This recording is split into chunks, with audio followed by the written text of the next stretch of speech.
don't look now, but this Valkyries team, they might mess around and make the playoffs. Shock everyone. I know it's early. But the third meeting already against this new look Los Angeles Sparks team led by Kelsey Plum.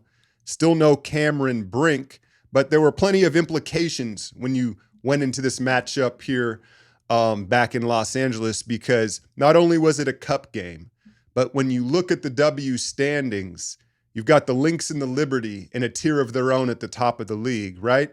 And then you've got about 4 other teams that have kind of established themselves as tier 2, as the second tier of teams head towards the playoffs. And that opens up, 1 or 2 spots, the 7th and 8th spot, for a team where it's either like the Fever, if Caitlin's healthy, maybe they move up into that other spot, echelon. But the Sparks, the Valkyries, and that Young Mystics team. And so not only was this a cup game, but it also, would give them the series lead so far if there were to be a tiebreaker towards the end of the season. But we got a long ways to go until then. Ceci Zendelasini. Am I getting better? I'm working on the names. Headed back over for this Euro Cup tournament. And so, that's a void in the rotation, in what has been in the starting rotation. She's been as this big shooter. Julie Van Loo gets the start against the Sparks, where they've got a smaller backcourt with Kelsey and Odyssey, and they're not the most rugged of teams. And so Nakase went with Van Loo, who was diming people up. What she have? 6-7 assists, and her tempo, her energy is contagious, right? And sharing the ball. And so I thought she played pretty well in getting the start. But, I think we got to start with Janelle Salon. Janelle Salon had the rollie on in the rollie store last night, right? She had the money with no conscience. She doesn't seem to have a conscience when it comes to shooting the basketball, but what she hit 3 threes, 17 points, a huge, rebound there at the end. And I thought her matching up with Rakia Jackson is a good measuring stick. 2 young, big forwards who like to score the ball. And, she got it done offensively. Super efficient. 7-11 of 11 from the field. Again, the 3 big threes, and they're tough threes, right? Like, your eyes tell you, hey, that's probably not an efficient shot, but she wants it so much. She's so comfortable taking it. I think it's more efficient than maybe it looks at first sight. But yeah, man, and that's the other thing I love about our 2 bigs, because Temi is playing better. A week or so ago, I was like, I'm kind of cooling on Temi and her motor and decisions, but she's been playing a lot better. And I think that they've been utilizing her a lot better in her offensive skill set. But both Temi and Salon, great hands for bigs. They may not be the most physical, but they've got great hands, and that's something that you obviously can't teach. Now, Salon, she is a ball stopper. Talked about Julie, getting the energy in the offense and get the energy in the ball hopping around, and you're seeing just a better chemistry offensively as this Valkyries team gains familiarity with each other. But there are some sequences where it's like starting to get pinged around and swung, and every time Salon catches it, she's like, jab, am I going to take my stick? She's kind of playing a one-on-one game offensively. But the reality is, really good scores like that, that's what they do. Like, that's part of the deal. It really is, unless you're talking about like the super elites. But she's got to get better defensively, right? She's got to rotate better, hand down, man down. She's a young player, so you understand it. But again, when you talk about the archetype of a scorer like that, a lot of the time, I think subconsciously the mindset is, hey, I'm a bucket, so I ain't really worried about giving them up. I'm not worried about not rotating to a corner 3 because I'll go get it right back. Like, that a lot of the time goes hand in hand. So, they got to work on her rotations and defensive stuff, but she looks like a potential go-to scorer in the making. And you just don't see too many women in the W not only willing to take that relocate step back 3, but like want it, right? Stewie, maybe, like there's not many. So she has a big night. But then what about her fellow French? You say Frenchman. What's French woman? French woman? I mean, y'all have to educate me on some of this stuff. But Carla Late, who we spoke about in the last video, has been kind of out of the rotation. And I think most of Valhalla is like, hey, where's Carla? Like, she looked really good in the early part of the season when she did play. And again, with Chechi overseas, that opened up some rotational minutes. And against a smaller LA backcourt, she comes in the second quarter. And, just she is impressive, man. She is impressive. And I think it was at some point in the third quarter, she rejected a screen, went behind the back, hesitation, and then went glass baseline on a floater. And I was like, yo, is she our best offensive guard?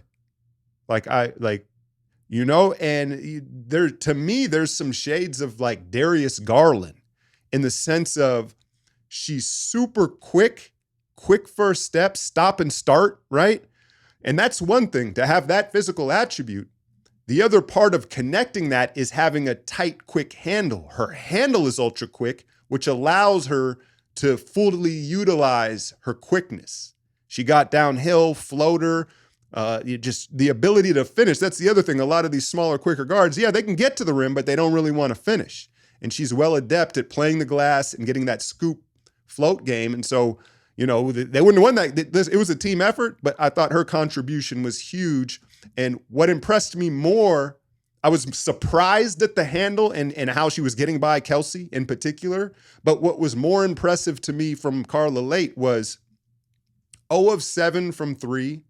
None of them were bad shots. They were all shots you want her to take. She didn't bat an eye. It didn't bother her or affect any other part of her game, and she continued to be aggressive and play. That's what impressed me most. On top of, down the stretch, Burton rolls the left ankle. And what is it with women coaches that they refuse to call a timeout when their player gets hurt? Have you noticed that? It's extra in the W. It's particularly with the women coaches. Anyway, Burton rolls the ankle. And so down the stretch there, it's like, all right, young Carla, you're back in the rotation. Stop Kelsey Plum down in the clutch on her court. And she more than held up, man. Kelsey did what Kelsey-like things, right? And that step back three was nasty over Temi. But I was super impressed with her physicality and ability to stay attached to Kelsey Plum and match her down the stretch of that game.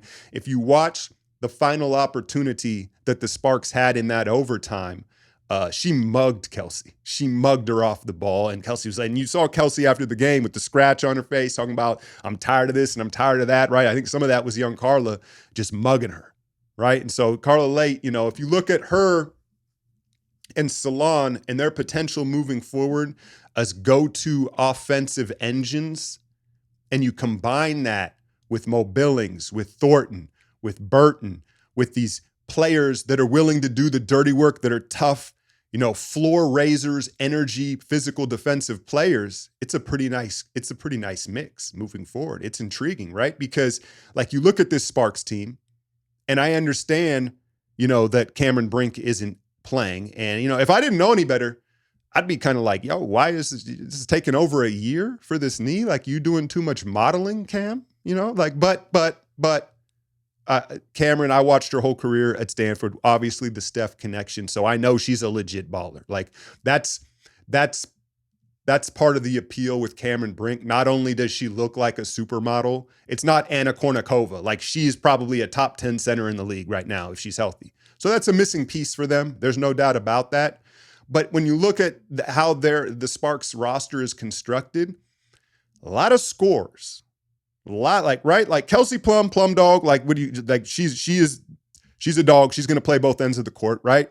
But, Hamby, Rakia, the girl from Alabama, what's her name? Ashley Baker or something like that. A lot of scores. And I don't know if it's a balanced roster as far as who does the dirty work. Their bigs are kind of soft. As you saw, we killed them on the glass, 49-34. But it was the fast break points that kept the Sparks in the game. They had 25 fast break points. And I think it was a combination of things. I think that, one, because we were killing them on the glass, 17 offensive rebounds, you send your players to the offensive glass, you're going to pay the cost in transition.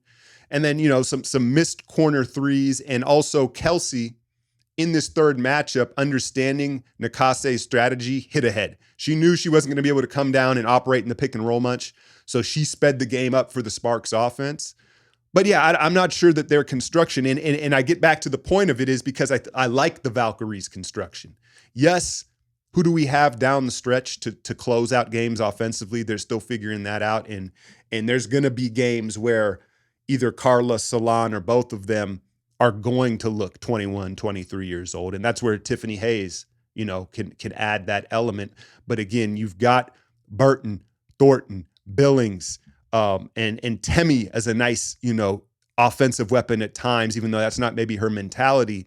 It's just a good combination of players that do different things. And if they can find the chemistry and identity that they are seemingly finding under Nikase, again, they may mess around and get that 8th spot. Again, I know I'm getting ahead of myself. Injuries, things happen, but they are building an identity of one of the more rugged, tough teams in this league. And if they can stay healthy and if they can find enough offense, this is going to be a fun first season here for Valhalla and all us new Valkyries fans. I will be back tomorrow. We'll talk more Warriors offseason trade stuff. It sounds like the Jazz have opened the crock pot for business finally, Danny Ainge. So let's go through their roster and discuss some of those options. And we'll talk game 3. We'll talk the rest of the finals as well at some point this week. Game 2 wasn't much to talk about. I think that was as expected. Hit that like, share, and subscribe. I'm out, y'all.